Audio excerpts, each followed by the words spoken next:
Ndara abiyasa. Enten napa Den benan kok muwun? Bocah lanang kok nangis. Ampun nangis nggih, Gus. Nggih. Napa ingkang dados sungkawaning penggalih? Kyai Semar. Kula, Gus. Kyai, aku kudu kepiye, Kyai? Sampeyan niku takone kok lucu aku kudu piye? Lah sampeyan niku ajeng kepripun? Ndara. Kyai. Bot-bote nggonku tininggal kelawan Kanjeng Rama Peremban Begawan Palasara. Kanjeng Rama ki wis sedo. Lah nggih. Aku arep sungkem karo Kanjeng Ibu aku wedi. Lah wedine Kanjeng Ibu wis diwengku Narendra Ngastina.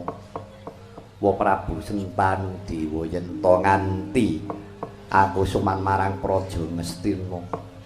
Aku rawani Kyai terus uripku iki dadi kepiye Kyai Semar. Ngaten nggih Gus. Pitados mawon kalih Gusti sing gawe urip sampeyan putrane Dewi Durgandini. Nek pancen panjenengan iki mengke adile iso ketemu kalih Kang Ibu, mesti ketemu. Pun to kula aturi pitados. Kang Rama niku Begawan Palasara Pendhita Linuwih.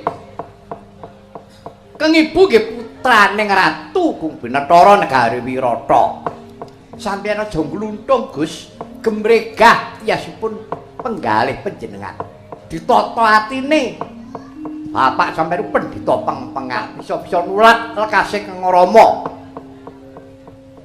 Mikul dhuwur mendem jero tegese mboten kok nek wis mati pendem sak jero-jerone dipikul sak dhuwur-dhuwure mboten ngaten. Tegese mikul dhuwur mendem jero niku panjenengan saged ngreksa asmane swarge Kang Rama Begawan Palasara. Aku iki anake Begawan Palasara kudu kepiye? Dipun tulat lekasipun ingkang Rama rumiyin. Ngaten lho, Gus. Ngono ya, Kyai. Nggih. Mengke ra enten jalarane, Ndara.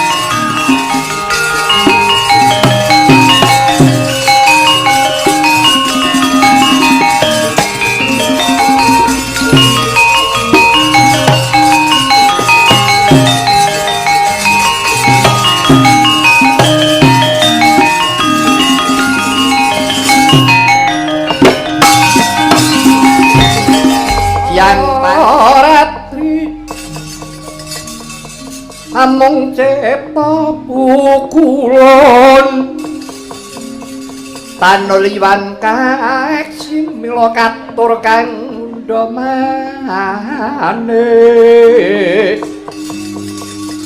prasasatrageng ulun kang sumembak mungkin padan Prabu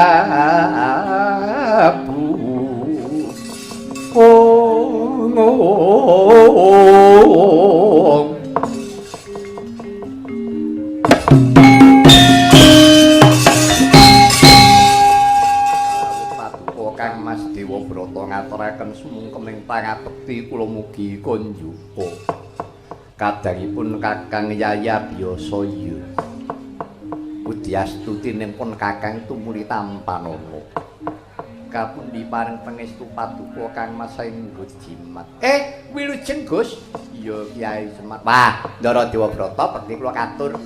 Iya nala munjuk Gus. Bekti kula katur, Den. Iya. Petruk lan Bagong tak tampa pangabdi. Kagyatra sing manah kula dene paduka Kang Mas merpeti dumateng ingkang rayi kula. Yayan dadekno kawruhanipun Kakang Mestuti dawuh pangandikan ingkang wa Kanjeng Rama Prabu Sentanu Dewa. Siati tinimbalan sowan marang Prajaktina bareng sak lakuku. Kang Mas nyuwun pangapunten mboten kemawon Kang Mas kula mboten badhe sowan dhumateng negari Ngastina kula ajri. Lho, kok Siati wedi sing mbok wedeni apa? Ayo Yayi, bareng kelawan pun Kakang ngiras pantes. Siati kuwi sungkema kelawan ibumu ya Kanjeng Ibu Dewi Durgandini. Kuwi ya ibumu, ya ibuning pun Kakang. Mula sak bisa-bisa, ayo. Kanjeng Ibu banget nggone kapang tekse kangen kelawan jeneng Surayayi. Aja nganti ndadekake gerai penggali ibumu Kanjeng Ibu Dewi Durgandini. Gus, kemawon. Dina niki nggih nek pancen sampean wedi pekipun mengke kula ingkang badhe nderekaken panjenengan. Ngono ya Kyai. Nggih. Inggih Kang Mas menawi tetelo mekaten monggo kula dherekaken. Yo ayo Yayi bebarengan kelawan pun Kakang.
Anakku wong sikit abiyasa.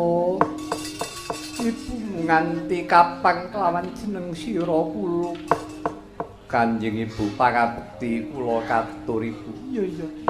Pangabektimu wis tak tampa ndadekake lega bungah rasaning atiku. Abiyasa wonten timbalan sing ada kanthi karaharjan pisuwanmu nggih. Inggih kasembuh berkah pangestu paduka Kanjeng Prabu Raharja Wisuwanto.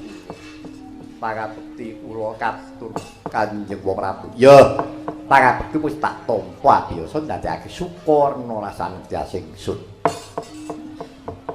Ngene, biasa aja kaget rasane atimu. Marmane sira dak timbali. Iki ana babak sing gawe ruwet rentenging negara Ngastina. Karepku mono ingsun bakal lengser ke Prabon. Sing bakal tak jumenengake ratu Kang Masmu Dewabrata nanging mopo dheweke ora gelem jumeneng ratu. Lah yen pancen Dewabrata ora gelem Kang Masmu Astabrata sing tak jumenengake ratu jalaran ibumu rikala semana nalika bakal tak wengku garwa. Kuwi duweni panyuwun benjang ingkang lajengaken jumeneng narendra wonten Ngastina anak lah tak kira ki nek anakku sing mijil saka ibumu Durgandini Si Astabrata jebul pake ibumu anak kula ki kowe biasa. Nganti ewuhaya ing pambudi rasane atiku.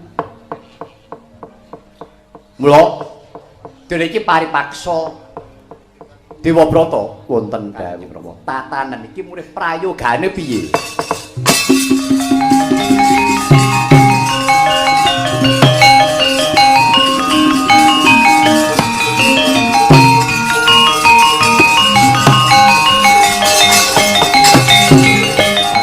Kanjeng Rama. Ya piye?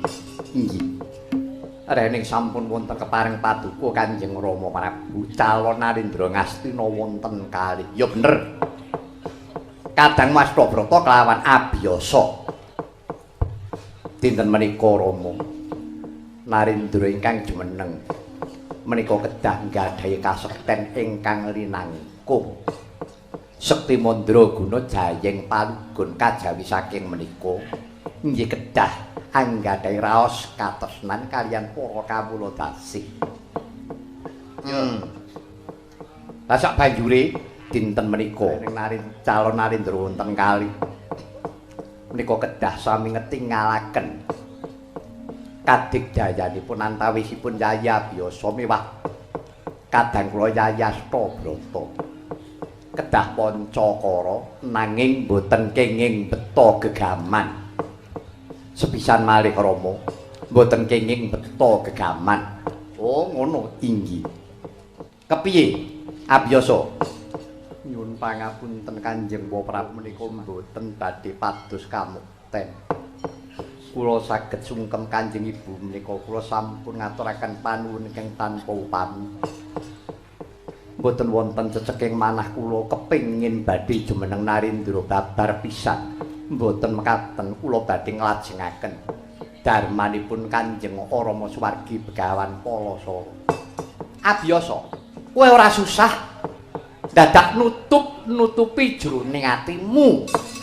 Kanjeng Ibu wis duweni kudangan. Klebu kowe sing bakal diwisuda jumeneng ratu ana negara Ngastina ceneng loro. Aku karo kowe. Ketokno jiwa kasatriyanmu. Dadi ratu kudu sekti. Kudu digdaya. Apa kowe wedi karo aku? Kang Mas mboten mekaten pikajeng kula. Kula dumugi wonten negari Ngastina menika mboten badhe pados mengsah. Wis wigati ning karo aku. Nek pancen wani, ayo tindakno. Nek ora wani bali yo menyang Saptawarga. Pangapunten menawi keparingipun Kang Mas mekaten kula namung ndederek badhe kula istokaken. Darak ngono. Iki perang lawaran tekse tanpa nganggo gegaman. Ayo, endi sing luwih digdaya? Monggo kula dherekaken Kang Mas.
yasini pijojo sang mawinga-winga netra kocarandir tanani rombran nang pindha kembang ora wari bang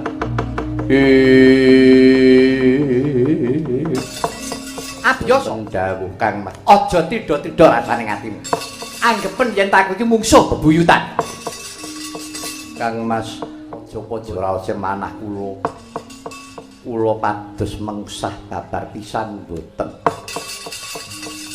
monggo Kang Mas keparing paduka ngayomi dhumateng para kawula ngastina dasaripun paduka ingkang darbe wewenang karo aku wis wigati wani apa ora lah wani ado omahe Dik wani pun mengke nek kalah golek paitan meneh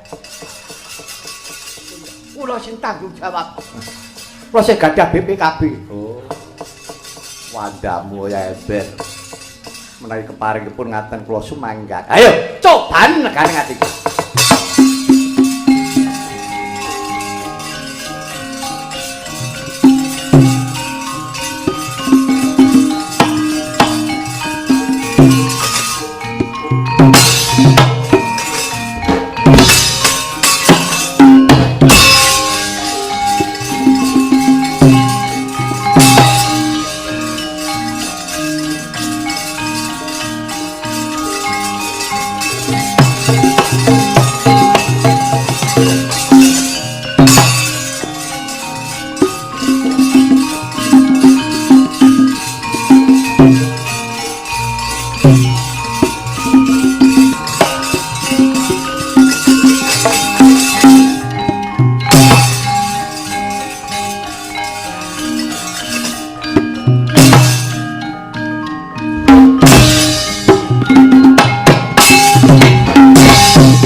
mangawur-awur-awurahan larane ngajurit gong maguru grangsa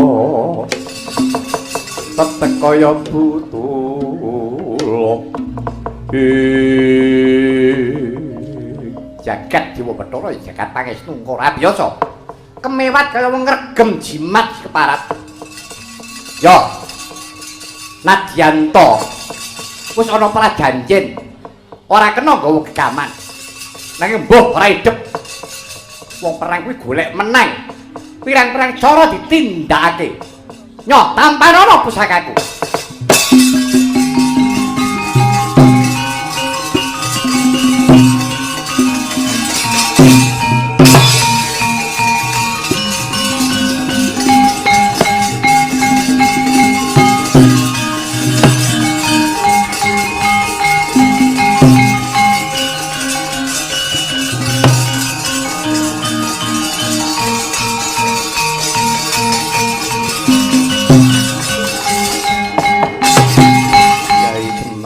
kula Gus.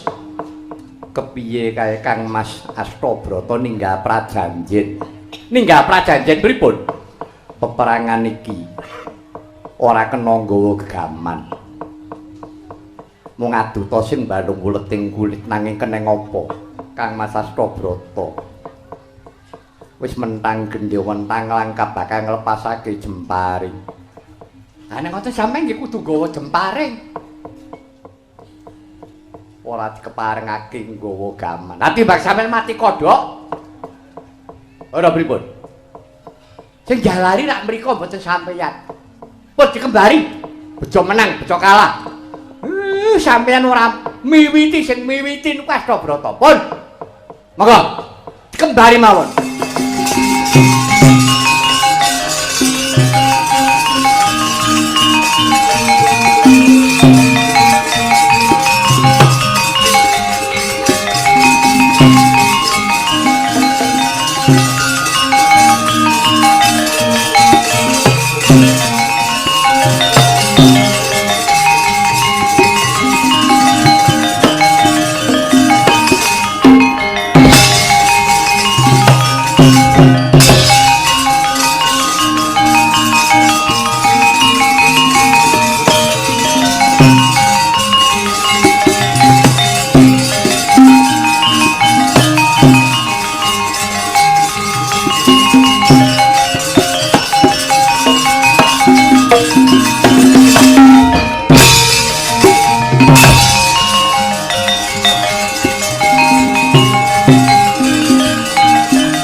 Carita kekalih kalihipun sampun nglepasaken punang Jemparing. Wes apa? Jemparinge Sang Astabrata. Kenging Jemparinge Sang Abiyasa pedhot sak nalika. Nanging Jemparinge Sang Wiyasa bablas ngengingi jajanira. Astabrata pejah kapisanan.